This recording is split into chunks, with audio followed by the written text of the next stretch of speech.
पिंपरी चिंचवडच्या park street या उच्चभ्रू सोसायटीतील वाल्मिक कराडचा फ्लॅट सील केला जाणार आहे आणि मग त्याचा लिलावही केला जाईल। 16 जून 2021ला वाल्मिक कराड आणि पत्नी मंजिली कराडच्या नावे या फ्लॅटची नोंदणी झाली आहे। मात्र तेव्हापासून वाल्मिक कराडनं मिळकत कर थकवलेला आहे।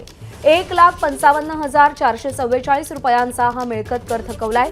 21 नोव्हेंबर 2024ला धाडलेल्या नोटिशीनंतरही कर न भरल्यानं आता हा फ्लॅट सील केला जाईल आणि त्यानंतर त्याचा लिलावही केला जाईल।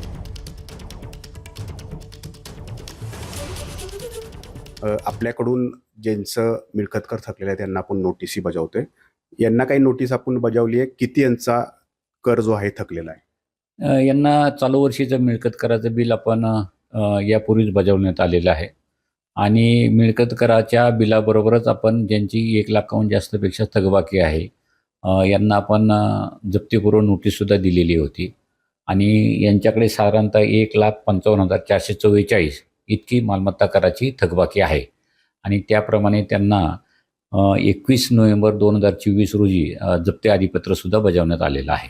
हा त्यांनी फ्लॅट नेमका कधी खरेदी केलाय, तेव्हापासून त्यांनी किती कर भरलाय का सगळाच कर थकीत आहे? साधारणपणे महानगरपालिकेकडे 16 जून 2021 रोजी या मालमत्ताधारकाची नोंद झाल्याचे दिसून येते आणि तेव्हापासून त्यांच्याकडे मालमत्ता कर हा थकीत असल्याचे दिसून येते।